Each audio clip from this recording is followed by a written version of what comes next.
Isang araw, sa kanyang ulilang tahanan, nililibang ni Padre Florentino ang kanyang sarili sa pagtugtog ng armonium ng mga malulungkot at di masasayang tugtugin. Ang kanyang mga tugtog ay sinasaliwan ng alingawngaw ng mga alon at ng bulong ng mga sanga ng kagubatang kalapit. Napakalungkot ni Padre Florentino.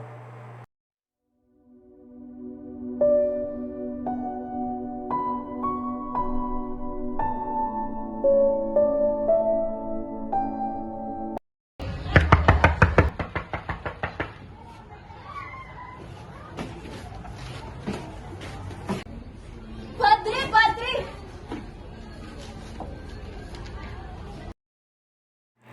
Minamahal kong kapelan, katatanggap ko pa lamang ng isang telegram ng komandante na nagsasabing Espanyol escondido casa Padre Florentino Cojera remimitira sivo muerto. Sa dahilang ang telegram ay lubhang maliwanag na pagsabihan ninyo ang kaibigan upang huwag siyang matagpo ang pagparian kung huhulihin siya sa 8 ng gabi. Sunugin niyo ang papel na iyan. Ang Victorinang ito ay mangyayaring umabot na ako'y ipabaril. Tama na iyan, Don Tiburcio. Hindi yan makakatulong. Hindi talaga. Don Tiburcio, makinig ka. Marahil ang ibig sabihin ng salitang Cojera ay Kogera. Kastilang nagtatago ay hindi maaaring ikaw, kundi si Simon. Siya ay si Simon, ang 2 araw pa lamang nasugatan at waring pinag-uusig na huminging patuluyin. Hindi eh. Ang Cojera ay aking pagkapilay. Ang tanda ng aking katawan na siyang pakanan ni Victorina na nais akong matagpo ang buhay o patay na isinulat ni Isagani buhat sa Manila. Wala talaga akong pag-aalinlangan na ang hinahanap na Kastila ay ang manghihiyas. Na si Simon, napakahiwaga ng pagdating dugo-duguan. Mapanglaw at patang-pata na siya ang may pasan sa kanyang takba. Si Simon nga ay malayat masuyong pinatuloy ng mga Pilipino. Tinanggap siya ng kleriko ng walang pagsisiyasan. Saan nga ba nagbuhat ang kanyang mga sugat? Nagtangka kaya siyang magpakamatay? Bunga ba ito ng sapilitang paghihiganti? Tinanggap kaya niya iyon sa pag-iwas ng mga kawal na inuusig sa kanya? At siya'y nagmamatigas pa sa medikong nasa Pangulong Bayan ng lalawigan. Tama nga si Padre Florentino. Ang tanging tinatanggap ni Simon ay ang siyang pag-aalaga ni Don Tiburcio. Sa kabilang dako, sinalubong lamang ni Simon ng ngiting malungkot at pakutya ang balitang siya'y huhulihin. Naalala ni Padre Florentino ang tinura ni San Juan Eutopio. Oo, ang Simong iyaon na napakayaman, makapangyarihan, kinakatakutan. Ngunit anong nangyari? Wala pang 1 linggo ang nakaraan at ngayon siya'y may sawing kapalaran, mas malala pa kay Eutopio. Humahanap ng matutuluyan at hindi sa mga dambana ng mga simbahan, kundi sa dukhang bahay ng isang klerigong Indio sa liblib na kagubatan sa ulilang baybay dagat. Nilimot na ni Padre Florentino ang pawalang bahalang pagtanggap sa kanya ng manghihiyas. Ang kanyang tanging naalala ay ang kalagayan ng may sakit, ang kanyang katungkulan sa pagkamay-bahay at sinasaliksik ang kanyang pag-iisip. Sa di kalaunay, sinabi ng katulong sa padre na nais siyang makausap ng may sakit.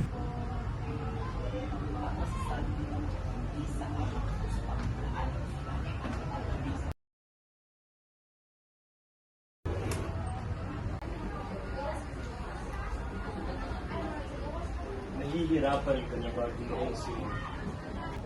Kunti lang. Ilang sandali na lang at tapos ng paghihirap ko. Diyos ko, anong ginawa mo? Wala na akong magagawa. Wala nang lunas. Anong ibig yung gagawin ko? Gantay pase kawalong tugtog? Sa patay o sa buhay? Sa patay, oo. Ngunit sa buhay, hindi. Diyos ko! Diyos ko! Anong ginawa ninyo? Minahon kayo. Ang gaway na gawa na.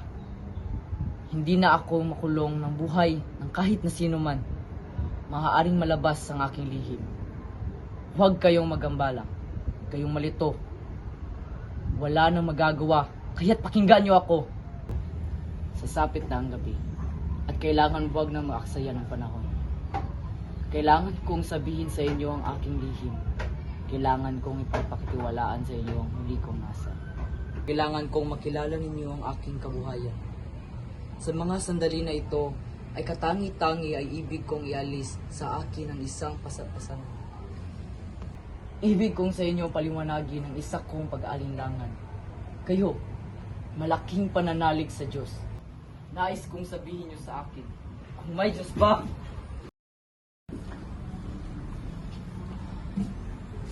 Ako'y may panlunas, Simon. Apomorphine, ether, at chloroformo. Wala nang mangyayari. Wala nang mangyayari. Huwag kayong makaksaya ng mga panahon. Dala-dala ko ang aking mga lihim.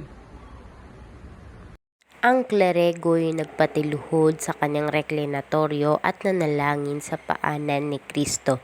Maraming sinasabi sa kanya si Simon. Sa mga unang salitang sinabi ni Simon nang sabihin niya ang kanyang tunay na pangalan ay nasindak ang pari.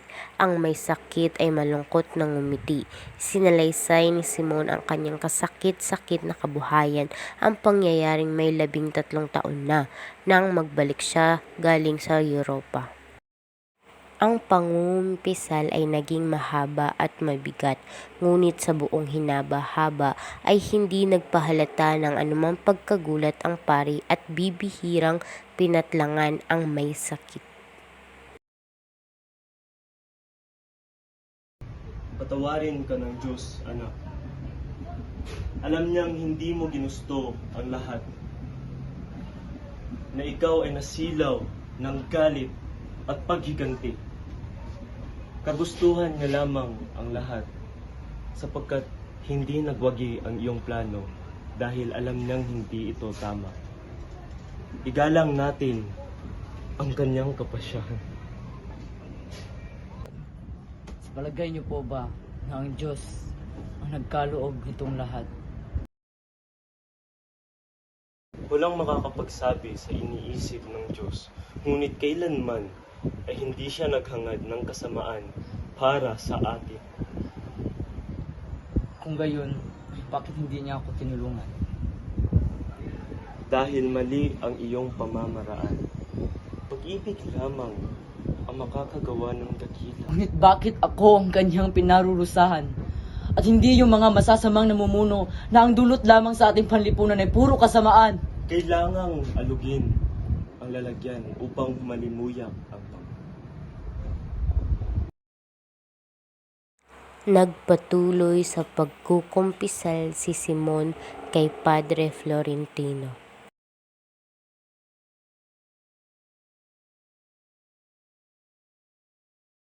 Maraming salamat, Padre.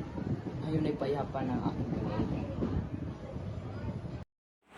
Pinisil ni Simon ang kamay ni Padre Florentino at tuluyan itong nawala sa pagkakahawak. Kinuha ni Padre Florentino ang kayamanan ni Simon at nagtungo sa talampas. Inihagis ni Padre Florentino ang kayamanan ni Simon sa karagatan. Malibing ka nawa sa kalaliman ng dagat.